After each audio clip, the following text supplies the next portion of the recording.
So, group therapy is something important to take into consideration when concerning the Arab families and the Arab American population.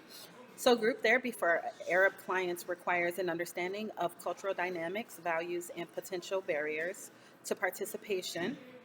Arab culture is collectivist, placing a strong emphasis on family and community. This can make group therapy a natural fit as individuals feel more comfortable in a collective setting that aligns with their cultural values.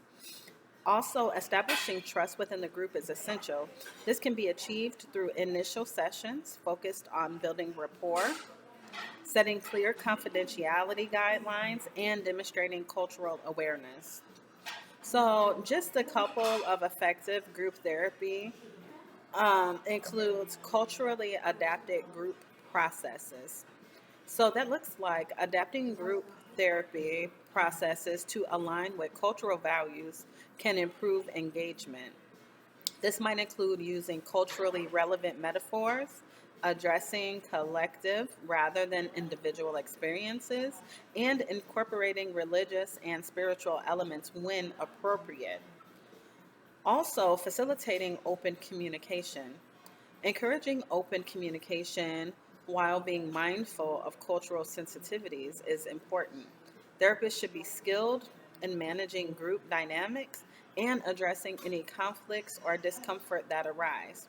Now, because the Arab culture is collectivist, it is more comfortable for this collective setting that aligns with their cultural views. So the group therapy will be more familiar to them and more comfortable. Also, because it is group therapy and uh, the Arab culture is very concerned about pride and their reputation, establishing trust within the group is essential because they have to be open enough to share things that are vulnerable for them without the fear of what they say getting out into the community and being shamed for what they've shared in counseling.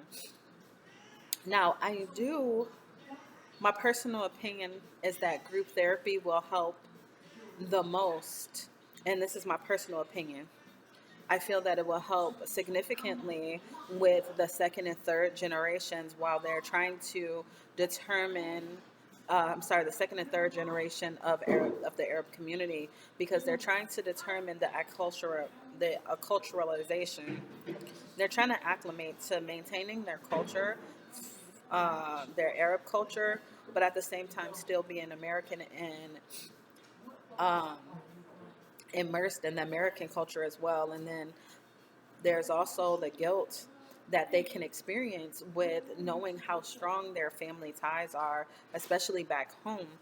And back home, they have a way of being, and they know that if they start to share and become open about their American adaptations, then it could ostracize their family from home, and they don't want to have that type of guilt. And and so not only do they have the guilt of lose, their family, their mothers and fathers losing their connections with home, but also them losing their connection with their family here. And so it's a very, it's a very, it could feel very isolating. So, um, one aspect of that may be a family not approving of life transitions, for example, who they choose to marry. So, they may choose to marry someone that's not within their culture or maybe not the same religious background, and they have to have the anxiety of losing their family. Another thing that they may experience, and it would be helpful in group therapy, is to talk about the somewhat of a double life that they have to live, as I stated previously, living the Arab culture in the American, with the American influence, they take on some of the American influence, and it's directly opposing their culture. And so they have to live this kind of a double life, and group therapy can help them with, they can help them with that. Also, group therapy could help them, give them a sense of belonging, because they may feel like they don't belong in their home, or even with what they are, what they were raised with their parents, being so tied to their homeland, but they've never experienced it.